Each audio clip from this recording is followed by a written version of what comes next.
Hey guys, Deslater Magic here, and if you thought that after a couple days the whole drama and complaints and discussion online about the new judge program would die down, oh no. No, I think you need a quick history refresher on just what I personally know about the judge program's history.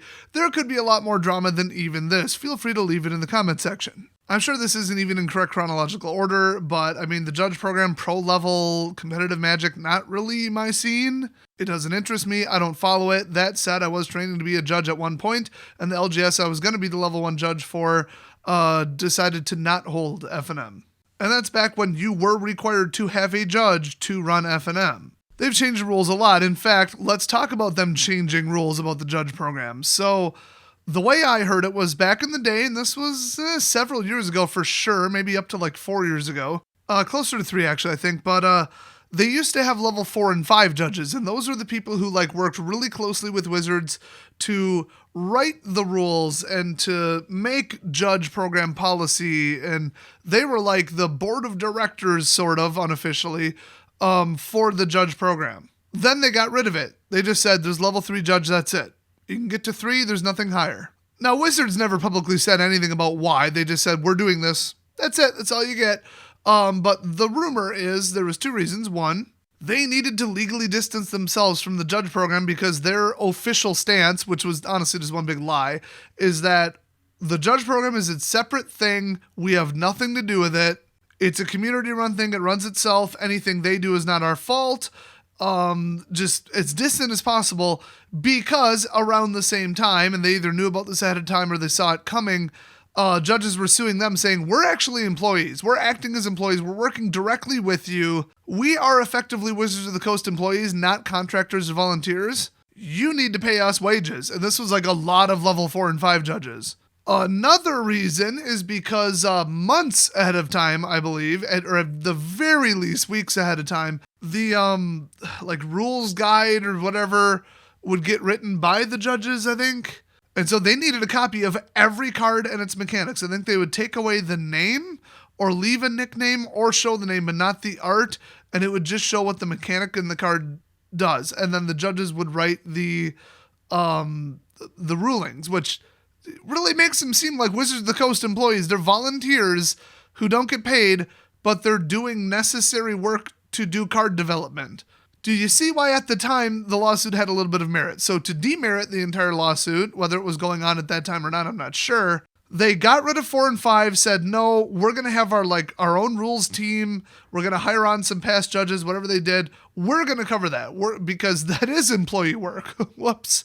Also, since they were getting these basically card spoilers tons of weeks ahead of time, some of the immature, oh, look how cool I am. Oh, look, I'm so naughty leaking these leaks. Oh, I'm so cool. I'm privileged. I can get the cards ahead of time.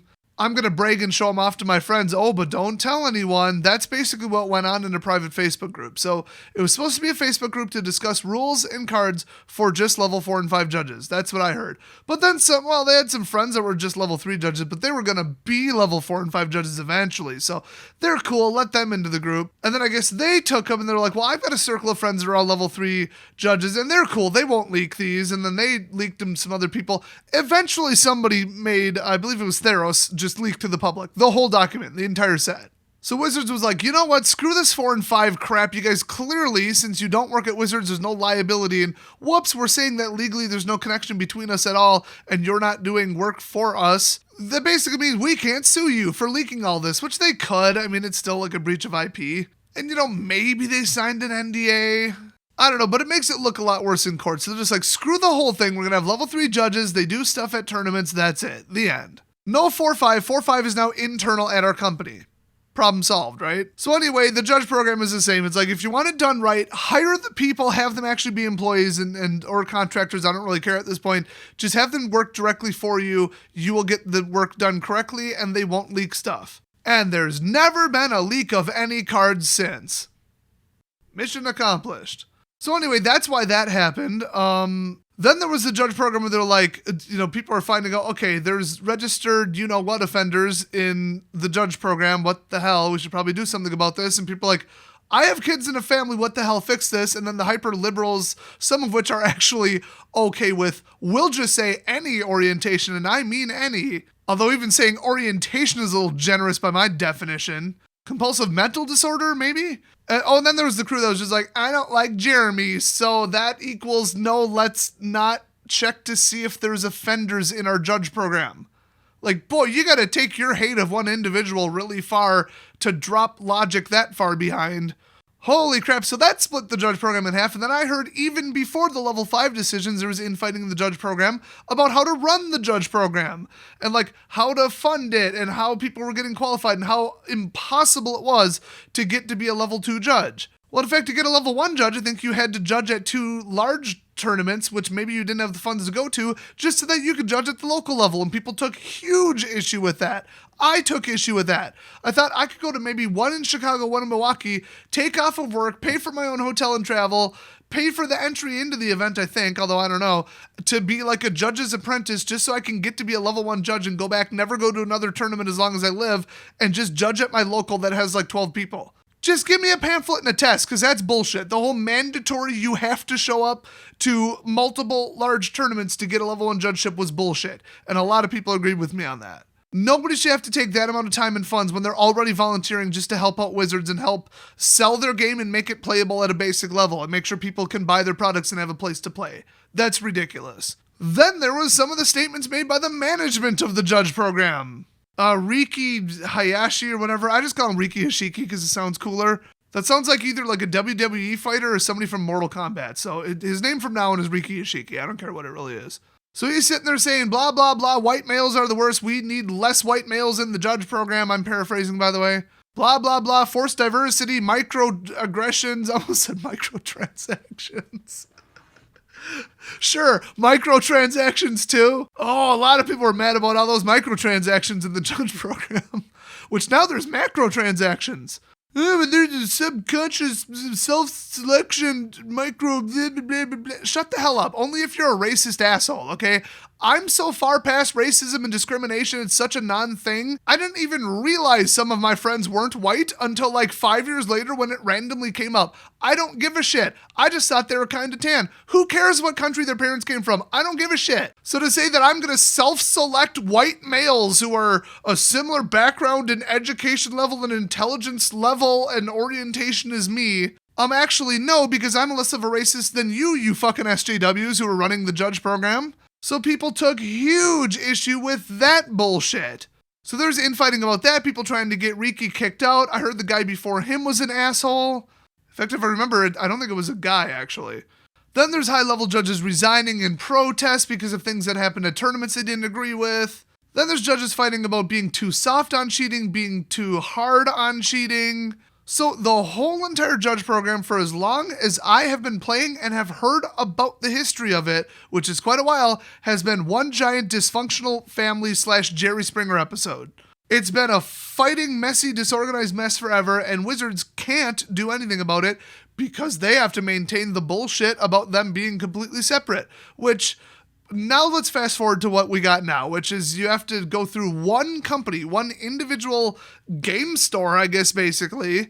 They handle the list, they handle all certification, and now you have to pay them an exorbitant amount of money to even just be a level 1 judge. So as stated in the last video, there are some problems with this. Number 1, it's basically an IRS tax scam. They're still saying, oh, you're volunteers, it's all independent, you're not employed by our game store, this is just a certification thing. They're probably comparing it to like an A+ certification, where you pay them $300, take a test, you're A+ certified, and the A+ certification board, commission, LLC, whatever the hell, handles all the list and who takes what in the testing. But when you get A+ certified, you're not an employee of the A+ certification people. By the way, that's like a computer repair hardware thing, in case you're not familiar. So I think they're just like, no, this is a certification.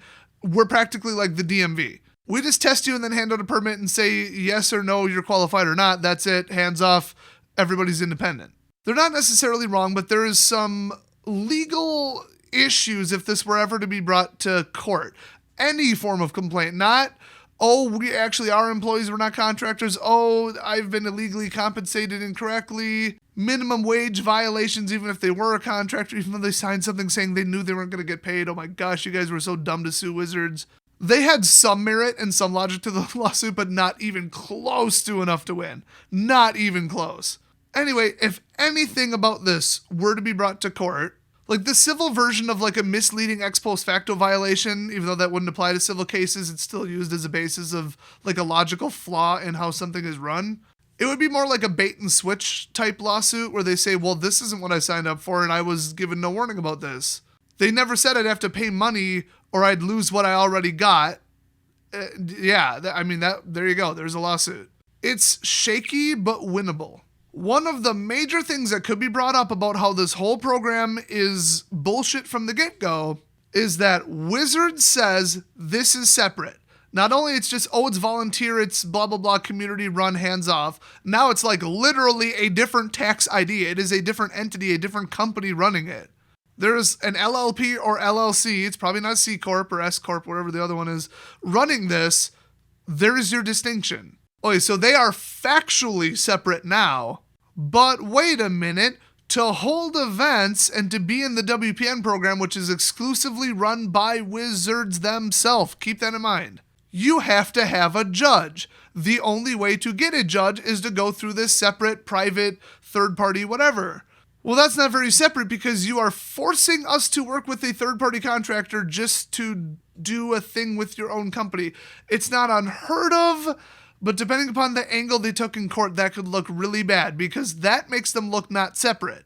Now, for me to take credit cards at my company, I had to get a PCI compliance certification, and they hired a third-party contractor that did PCI compliance scans and testing and assertions, whatever they call them. And I had to go through them. I had to. In order to be a customer at the only service that my, what do they call that? Credit card exchange, merchant services provider, whatever. In order to use the only thing they do, in order for me to be a customer of theirs at all, I had to go use this third-party contractor. Now, it didn't cost me anything. So there's that. Also, if I really wanted to, I could go get PCI certified by a different third-party contractor of my choice.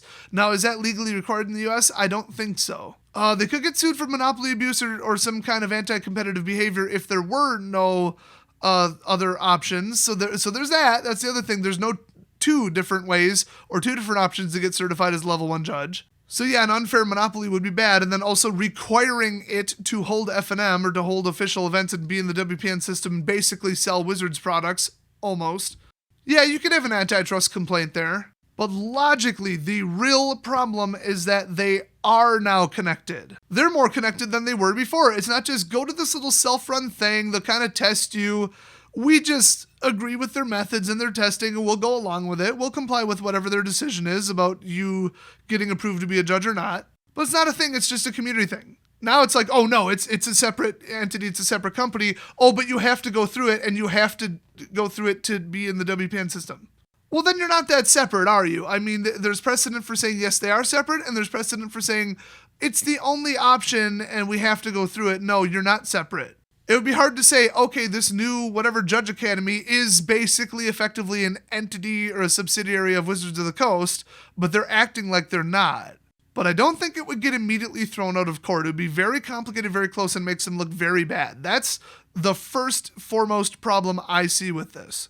The second problem that I alluded to earlier is that, let's say you've been a level 1 judge and you've kept up on everything, and I don't know when retesting intervals were or whatever, but like you were a level 1 judge, they said you're a level 1 judge, that's that. Now they're coming in and saying, pay us or we're going to take away what you already have. That is a big, big, big problem. That's like illegal, let alone like you'd have a civil case if you sued them. That is illegal. You can't do that. And so, they're destroying the old judge program and creating a new one. So everybody gets suspended and you've got to go to the new, completely different level 1, 2, 3 judge certification thing. So, we shut it down and we reformed a new one. So no, you aren't losing anything you had before. It's brand new. That would be the defense in court, except that they are carrying over and they do have a grace period and they make multiple statements in their own FAQ on their own website saying this is the same thing as it was before. Nothing changed. It's the same certification, same rank, same training materials, same everything. A level 1 judge is a level 1 judge. If you were before, you are in our new system. It's the same thing. Whoopsies. Did you just admit that? they would get just steamrolled by that in court. I mean, they just shot themselves in the foot by saying that. What they should have done, had they sought legal advice on this, is said it's a level A judge, level B judge, and level C judge. It's a completely different thing, wink, wink, nod, nod, and then never make a statement comparing the two. They could say your old rank qualifies you for potential advanced placement, but as a reminder, this is a completely new certification. That would have freed them from the whole, oh, you want to keep being a level 1 judge? Pay us. And by the way, we never told you when you first got your judgeship approved that you have to pay us, but now you have to pay us. The only way out of it is if your judgeship renews or expires, I should say, every 2 years, to let all of those run out. So let the people say, and by the way, I don't know if that's how it works. I couldn't find any information on this. Maybe it's 5 years. Maybe it's every time a set is released. I don't know how it works, but let's just say it's 2 years. Okay, so a level 1 judge is 6 months into it. Oh, now they set this up. They have to let them keep being a judge for free for a year and a half and then charge them to requalify. Because then they're effectively at the end of their contractual obligation to give them what they told them, which is a level 1 judgeship for 2 years for no money. What I believe they're saying is, as of this date, and they even gave a date, you are not your current level unless you pay us money. That is massively illegal and opens them up to not only criminal charges for fraud, but also civil charges for, oh my gosh, misleading advertisement, breach of contract, bait and switch laws, which are usually state specific. Oh my gosh, you name it, they could get the book thrown at them over it. Like, there's multiple things that they would get sued over for this. So that one I think they're going to get nailed on because people are already talking about suing them, which is why I'm making this entire video. Now, the next problem, and this is huge, huge, huge. I will admit, I only read the FAQ on their website. I didn't read any of the Reddit AMA because I would rather do literally anything else with my time. I skimmed it and searched it for keywords and I didn't find this. So maybe they addressed this, maybe they didn't. I don't know. I'm just saying this is a potential issue. All of these are potential issues. Due to U.S. law, liability, multiple countries' laws, and multiple individual state laws about liability shifting, judges need to be background checked. They need a criminal background check and to have their name checked against certain registries. And I don't mean the no-fly list, although honestly, check them on that too. Otherwise, the person who put them into that position is equally liable for them violating their parole, basically, because kids show up to these tournaments. The Wizards admitted and simultaneously announced that this needs to happen, and then they just shifted liability to the stores by making them hit I agree on some new terms to the WPN policy, basically. That's basically all that happened. They just said, oh, the stores or the people like Channel Fireball running the tournament, you have to background check the judges now. And to be a member of the WPN thing and hold F&M, you agree that you are going to do that, and then they did nothing to check up on it. That is unfortunately the bare minimum what they have to do to shift liability away from themselves.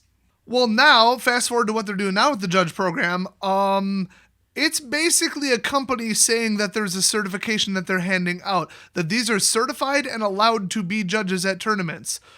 Wait a minute, wouldn't that involve a background check? In theory, the Judge Academy could say, hey, every individual tournament that our certified judges that we gave a certification to and approved and gave a rubber stamp to, the operators of the tournament or the LGS are still liable. They could just make that statement and say, no, it's still on you to make sure that this person complies with all local and state laws and country laws and blah, blah, blah, blah, blah, whatever. It might still free them from liability. They could almost just have people self-certify, which might not stand up in court where you say, I agree that I am allowed to be at tournaments around children, basically. And then, oh, what can we do? Each individual signed it, and they attested that they are, under penalty of perjury, allowed to legally be at these tournaments. I mean, that would just be legally, I certify that I'm allowed to be around children and that I don't have a restraining order taken out against me from anybody at the tournament. That would be the two things that would block you from legally being able to physically be present. So if they just get each judge to sign off and say, yep, that's me, don't worry about it, well, then the perjury goes to them and the parole violation goes to them, and there's nothing the judge people could do about it. But then again, there's I don't remember the name of the legal doctrine, but it's the amount of effort that they would reasonably have to put in to make sure that a person's not lying, and I don't think that's good enough. Just, okay, we'll take you at your word. That might not stand up in court. It looks good on the surface, but somebody could make the complaint that that's not good enough. especially when basically the whole structure of this ridiculous scam, I'll just call it what it is okay, you pay us $200, we'll certify you that you're a proper and appropriate and approved to be a judge at the level 2 level. Yay, go do your judging. And then it turns out, oh no, they're actually not allowed to be a judge because that involves being around children and they can't because of prior convictions and their name being on certain lists. You can't have it both ways. You can't say, we certify 100% that this person is everything they need to be, that you can just pick them right up off the list, check a box and say, yes, they are the judge. That's what this whole certification process is. They're like, this person is a judge. You can use them as a judge at the level that we said. It's virtually implied that means that they can also legally work as a judge. They are not currently a fugitive from justice with warrants out for their arrest. They're not on certain offender lists. They don't have restraining orders, and they didn't just got out of jail for the 3rd time for blowing up property with homemade devices that go boom. Thanks, YouTube monetization system. Oh, and the person in that case would also have a history of mental illness. And they're out on supervised release living at a halfway home. I feel like that should be part of the thing that says, checkbox, yes, they're a level 2 judge. You can use them as a level 2 judge because we certified them. When you say, yes, this person is a level 2 judge, we're the authority on it and the sole people who can say they're a level 2 judge, it's implied that you also mean they can work as a level 2 judge. That's the only purpose of it. You don't just become a level 2 judge, never go to a tournament ever, and then just wear a cute little badge that says, I'm a judge. That is legally in court, provably not typically what they do. That's not the purpose of the certification. The purpose of the certification is that they can go do work somewhere. So in my opinion, and I think in the opinion of the courts, they would have to run it through an immigration database to make sure that the person can legally work in the United States. Although it is a volunteer, like contracted volunteer position that's unpaid, so I'll just say legally reside in America, because if you're illegal, you basically always have a warrant for your arrest. So they should have to do an immigration check, a citizenship test, and then they should have to do a criminal background history test, and also check them against every registry available for naughty people. Because that all involves, yes, we've approved this person to work as a judge, which is, like I said, legally provably the entire point of what they do. So I think the liability, no matter what they have anybody sign or what they tell the tournament operators to do or LGS owners to do, that's just illegal shifting of liability when they themselves should be liable for making sure that these people are cleared. And even though they're collecting $100+ from the people, and in most states it's free, but in some states I think the most expensive for a background check is like $30,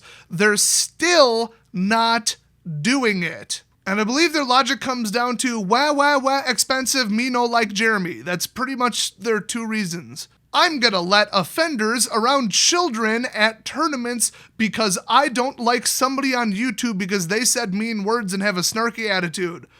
Wow. I mean, this may seem a little mean, but I hope that anybody who thinks that and that's their thought process, I hope your kids get kidnapped. Just saying. It's a little mean, but it's also a little bit eye for an eye and very appropriate because those people have lost their damn minds. The third and final major problem with this new judge program that I think is going to be, let's be honest, the 3rd lawsuit that they're going to get nailed with, it's going to be the IRS investigating them because this is Wizards of the Coast. You know how much money is involved with the tournaments, how many there are and how many locations there are holding F&M? I mean, if you don't know, it's 6,400. You thought it was rhetorical. There are 6,400 WPN locations currently registered in the world. So that's how many there are. I heard a rumor that as of 2019, they lost about 400 more, and it's maybe even below 6,000. Those 4 sets in a row that sold like shit after Aether Revolt, they didn't help. A lot of stores closed because of those. And that was coming off the heels of the 2 worst Masters sets ever printed. Yeah, any store on the edge just got 6 bad ones in a row and just went straight out of business. Anyway, with how big and how significant this is, the IRS would look into it if enough people complain to them. And, feel free. File a tip. Reporting some forms of tax fraud to the IRS can get you upwards of 10%, if not, I think maybe even 25%, somewhere in that, of the amount that people are stealing by violating tax law. Remember the thought hunters on Twitch? Where they knew that certain donations and certain stream income was not being reported by the people, if they found enough personal information about them to fill out the forms and report them to the IRS, and they found out, yeah, they didn't pay taxes on $100,000 worth of income, so they owe, I don't know, $30K, give or take, you could get like $3 to $10 grand worth of that. for reporting them. That's right. The IRS in America currently has a bounty program, like a snitching program, or whatever you want to call it. I like bounty program. That sounds awesome. I could be a tax bounty hunter, like hunting tax evaders. Oh, guys, I am in the wrong line of work. That sounds fucking awesome. So anyway, if you turned in Judge Academy LLC or whatever the hell it is, and the name, location, business, tax ID, all that shit is all public, so that's usually the problem with turning in Twitch thoughts. They didn't have any of their personal information or whether or not they were getting paid as a business or an individual. But in this case, if certain people were to turn them in and say investigate this, they could get a multi-million-dollar payday because that millions of dollars would be the scale of this whole racket/scam, in my opinion. So here's how it works, okay? Let me just state that this entire legal precedent establishment of the whole complaint and everything is my factual opinion. In my opinion, provable as fact in the legal system opinion is that Magic the Gathering cards have a provable, fair market, estimatable price. You can evaluate them. They have a static, predictable, proven, backed up by multiple transactions, value and price in the US dollar system. Wizards of the Coast has a different opinion and has been operating under a different opinion to dodge gambling laws and all kinds of compensatory laws, and so that they don't have to send out 1099s. But let me put it this way in case you're not familiar with how this works. In America, if you volunteer at a company, you get paid nothing, or you're an unpaid intern or whatever, cool, and then at the end of your internship, they give you a car. Like whatever car you were driving, they're like, oh, we're retiring, and anyway, you can have this car. Cars have a blue book value. They have a sale value. You can estimate their value. People estimate them all the time for the purposes of donations and tax estimations, company valuations. There is a long history and precedent in the U.S. market of goods of cars having a value. And Kelly Blue Book can be used in court. It's that simple. So if it's a $8,000 car, they have now compensated you with maybe a gift, maybe a payment. If it's commercial to private and you did work for them, let's be honest, it's compensation, but it's a gray area. And if it were, you now have to pay, 18% social and Medicare plus income tax on the value of that car that they just gave you. So if Wizards of the Coast gives a judge a car, they have to pay taxes on that car because the car is income, okay? There's no law saying it has to be US dollars or a direct deposit or anything, any compensation of any kind that has a value, that has to be taxed. That is income. You paid them, and you have to file a 1099 miscellaneous or a W-4. That is the law. It's not just what you should do. Best practice is you have to do that if the value is above $600. And there's a weird exemption for parking lots and fishing boats. I don't know why. In fact, if you charged people a parking fee to park their rental fishing boat in your parking lot, you might as well just give up and move to a different country. It's so f***ing complicated. Welcome to the American tax code, but assuming it wasn't one of those two things, oh my gosh, I think limousine services is another one. Anyway, if Wizards of the Coast sends you a $1,000 judge promo card, their opinion and the way they're operating right now is that has no value. Cards have no value. It's the packs, the playability of the cards within them, and like the experience and all this like intangible stuff that represents the value of a booster. Anything on the singles market is all made up. People can do whatever they want. That's not their intention, and they won't admit to any card ever having any value. So, I mean, the other legal doctrine in America is just because somebody's willing to pay for something doesn't mean it has a provable value, which seems to contradict what I just said, but, I mean, that's why it's a gray area, and that's why they're dancing in it. If I paid somebody for something that has, like, an insignificant value, like we're talking like 50 cents, but to me it's high sentimental value, so I paid $100 for it at an auction or something, it's value to me and it's value to the fair market as far as what materials make up the object, which is what you resort to if you really want to value something. It basically doesn't mean anything. I mean, the famous thing is movie props. If a movie donates some Star Wars prop to a charity auction and the prop goes for $7,000, they can then not write off $7,000 on their taxes. They can write off the cost of the materials and labor to build the prop, period. It has a provable market value, but only to one person one time. It's a unique item. Most of it is provably sentimental or intangible value. It fluctuates. Basically, you can only value it at the cost of the materials of the object itself. So if it was a copper statue from the background of like Indiana Jones, you put it on a scale and then Google what is the current scrap value of copper. So Wizards is saying, oh, the playability of the card is its value, not the card itself. I'd say it's the card itself, but then they're like, well, the rarity, the collectability of it, and then, yeah, it does fluctuate based on demand. The fact that they can reprint another copy of it later and it will lower the cost, it all does put it kind of within a gray area. But then if I were to argue the opposite in court and I said, okay, this card right here, I'm going to prove to my insurance company that this Magic the Gathering card is worth $500 and that it got destroyed in a hurricane and they owe me $500. I would say, look at this website, that website, that website, that website, and literally anywhere else. Look anywhere on the entire internet that this is sold. Here are 100 unique examples of it selling for this average price. Identical items to 100 unique people on different platforms at different times, and all of them point to this being a $500 card. There is a ton of precedent of like Pokemon, Yu-Gi-Oh, and Magic cards getting stolen and getting a reimbursement based on that. And yes, the insurance company tries to snake their way out of it, and every time they lose in court. Because you can go and say, this is the value of this object. It's not, oh, it's sentimental to me and I'm assigning $1,000 value because it's the first card I ever opened, when in reality it's worth the cost of the paper and the ink. No. So you've got Wizards sounding right, and then you've got me and my differing opinions sounding right. Which one would win? Well, one trumps the other, and the fair market value and provable value and the insurance claims that you could cite as precedent, that trumps anything Wizards says. Yes, I'm using the term trumps on purpose. I could be saying supersedes, but I'm not. I'm saying trumps because it's funnier. So now that I've established my entire case to you, where's the problem? Well, you should already know. It's pretty obvious. So I pay in $400 to maintain my level 3 judge status, and then because I'm a level 3 judge, and 100% of level 3 judges are sent 4 copies of 4 promos for a total of 16 cards, 4 unique cards, 1 playset of each.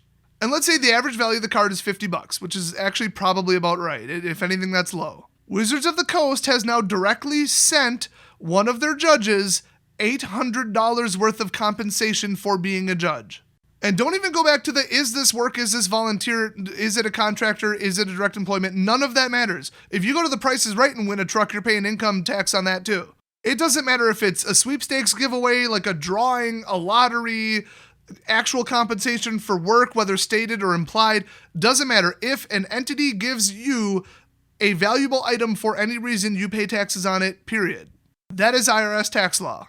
Well, now some of these judge promos are $300, so let's even say it's $100 a piece. Okay, they paid in $400 in, honestly, tax-deductible expenses because they're kind of doing a job. I mean, if you volunteered at a place, you can still write off like fuel and materials, even though you're not getting paid. It's a little more complicated than that, but basically just at the end of the day, you can do that. So, okay, they have $400 in provable expenses to be part of the judge program, and their compensation was $1,600. That's a $1,200 profit, and honestly, you don't send your expense sheet to the person you're being a contractor or volunteer for. That's not how 1099s work.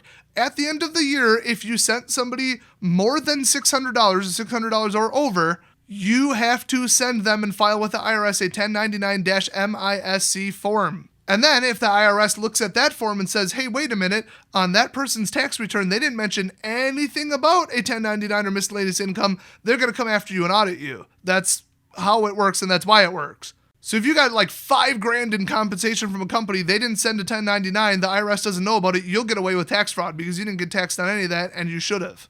As a hilarious example, you know how I keep promoting Discover credit cards? Yeah, I got X amount of dollars per sign up, and it exceeded $600 last year. They sent me a 1099. I don't work for them. I'm not a contractor for them. But guess what? Discover Inc. sent me $600, so they had to send me a 1099. It's that cut and dry. It doesn't matter what the circumstances are. It's just money or property or value exchanged hands, 1099. And your ass is paying taxes on it. So what are they doing? They're running an illegal, knowingly illegal tax racket / I don't know what to call it, but they're about to get arrested for it, in my opinion, because they're charging up front. And then the reason they can get away with charging $400 for a volunteer position is because the judges are getting compensated for between $600 and like $1,200 worth of cards. I mean, let's be honest, that's what it is. I mean, you can't bullshit the IRS when they come to investigate this, knocking on your door, Judge Academy, and say, why is everybody paying you money for a worthless certification so they can go make $0 an hour because it's a fun hobby for them? And what was this about a lawsuit where people were saying that they directly worked for Wizards enough that they considered themselves not contractors and employees and they needed to be compensated? But no, you're volunteers and it's all for free and they're paying $400 out of the generosity of their heart because they just love the Judge program that much. And on top of it, you're saying you're not compensating them in any way with anything of value, and it looks like 75% of them put these cards straight on eBay and collect a paycheck. That doesn't seem to add up to me, is what the IRS would say. So I'd recommend everybody just go get the tattletale somebody's cheating on their taxes IRS form, fill it out, report the Judge Academy. You do technically have to wait until it's been in operation for a while, otherwise a potential... no, you'd have to wait until the 2019 fiscal year closes, wouldn't you? So January 1st, 2020, everybody go file this form on them. Because at that point, no, you gotta wait for them to file their tax returns. Okay, April 16th, 2020, everybody go get this form and report them for illegal tax fraud, failure to send a 1099, and what is it, like suppression of compensation, misrepresenting and misreporting the value of compensation that has a provable fair market, non-whatever value. Yeah, you do that, you might get a piece of the pie is what I'm saying. It might even just be the first person to do that. So wait until they've actually committed the fraud and then report them and be the first one to do it. As far as I know, that's how it works. And how many judges do you think there are and how many cards that go out? If there's $1 million worth of cards that go out and every single one of them hasn't been paying taxes on it and it's all the Judge Academy's fault for not sending out 1099s, and you get 10% of that, that's $100,000, guys. And 1.8% females that apparently watch my channel. Oh, I just paused the recording to put a reminder in my Google Calendar for April 15th or 16th or whatever 2020, okay? I'm taking this shit seriously. Unfortunately, I have a feeling somebody at the Judge Academy is going to get tipped off by some judges who also do accounting for a living and say, you're going to get stomped if you don't fix this, and then they are going to send out 1099s. But that is going to be very frowned upon by Wizards of the Coast, to say the least.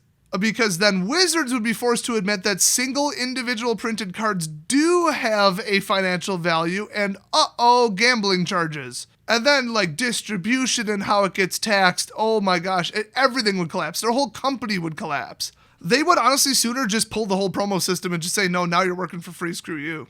And since that would leave approximately 0 judges in the system, they'd probably foot the bill to pay for the entire judge system before they admit that promos have value. So will this logically actually go anywhere? No, I think that's what's going to happen. Or Wizards will pull some other bullshit tax trick where, okay, we're selling you the promos at the cost of the ink and paper, and then what you want to mark them up to and value them at for compensation is your own thing, because now it's already passed hands and we're writing off the factual value of the property. If they say the Judge program's existence or the source of it being the Judge program, or the fact that the cards come from the Judge program is the source of the value of the cards, then Wizards doesn't have to admit that cards intrinsically have a value.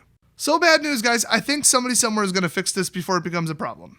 So this has definitely turned into an extensive background history of an upcoming case, basically Leonard French's legal channel, or Legal Eagle if you're into him. But I watch his 40-minute videos all the time because I find this kind of crap fascinating. If you made it this far into the video, so do you. So now you are like ready to pass the bar exam and defeat Wizards in court just about. Just kidding, I'm exaggerating. I have to say that for legal reasons. Also, for legal reasons, I have to tell you this entire video is not legal advice. It is only my opinion and my take on what I think will happen. It is a prediction and opinion, not telling you what you should do. So it is not legal advice. It is not telling you how to proceed with anything in any court case.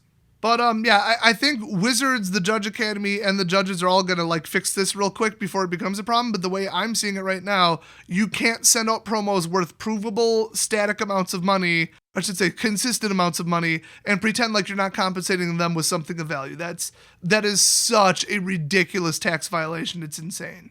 I mean, a lot of judges have already been caught up with if like Channel Fireball pays for your hotel, you have now been compensated with the exact cost of one hotel room in income from Channel Fireball because they paid for your hotel. There's some circumstances where that wouldn't be true. But if you're a judge and that's ever happened in the past, I think they would have probably advised you, hey, this is kind of income.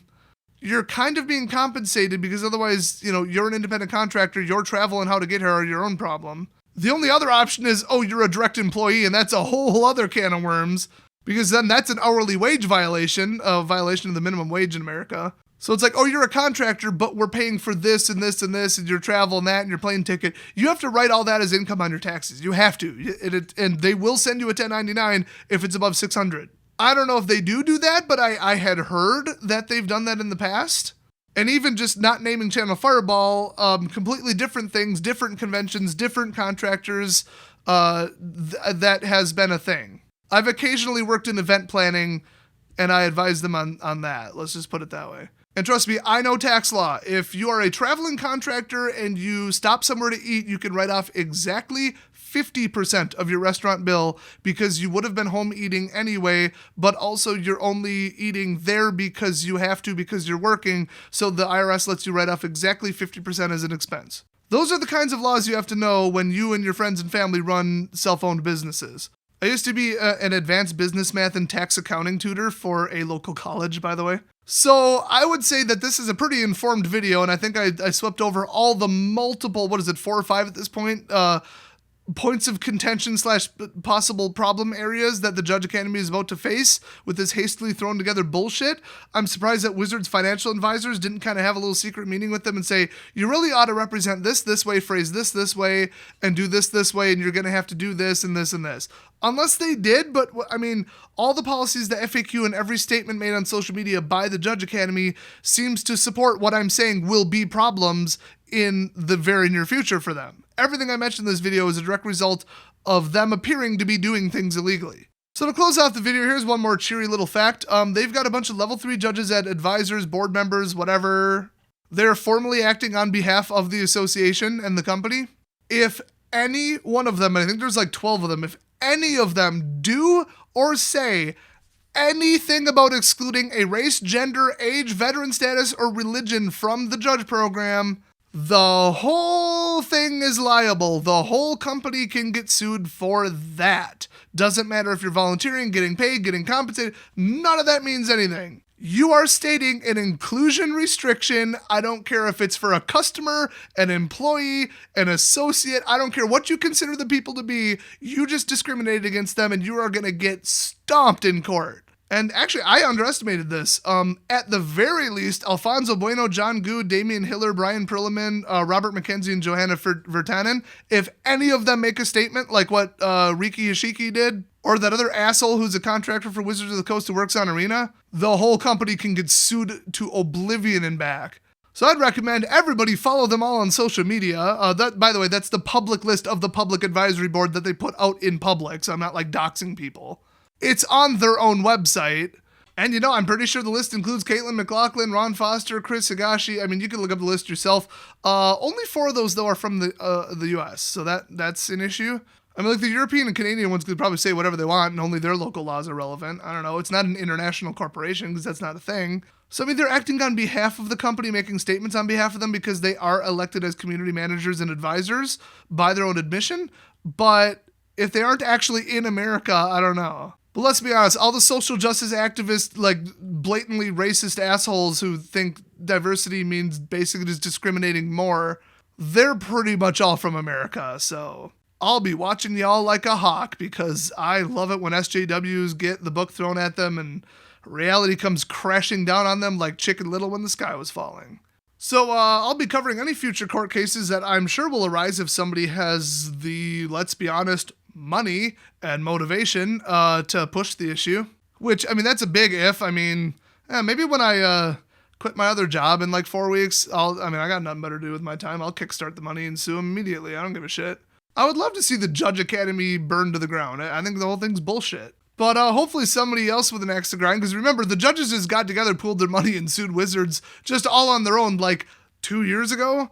So if somebody's pissed off enough now that they're going to like lose their judgeship if they don't fork over $1, $2, or $400, oh yeah, I don't think I'm going to have to be the one footing the bill for some lawyer fees. And in fact, a lawyer could just want to do it for free just to be like, hey, look, on my resume it says I beat Wizards of the Coast, aka Hasbro Incorporated, in court. You can get a job at any law firm then. The discrimination or IRS tax fraud lawsuit. Oh my gosh. The problem is it would be a DA. There would be no civil party suing them in that case. Which is why there's a bounty program on it. Oh, go get paid, my friends. Go get paid. So, to all the people from the Judge Academy watching this video, fuck you, we're coming for that ass. And if I were you, I would clean all this shit up real quick. Like, cancel your plans for later today. Like, you are about to get kicked in the face by lawsuits. Just about everything about what you're doing is potentially illegal, and you need to start getting some different terms and services and order a stack of 1099s from the IRS. For starters. Good luck with all that. This is looking like such a good investment, isn't it? Because, I mean, guys, let's be honest. At the end of the day, they just did all this bullshit to make money. I mean, $400 and they get the cards for free from Wizards. This is a scam to make a fuck ton of money. Somebody must be friends with somebody at Wizards of the Coast. That's my estimation. I mean, this is on the level of why the hell does Sports and More still get allowed to operate when even in the past they're in violation of Wizards online sales policy.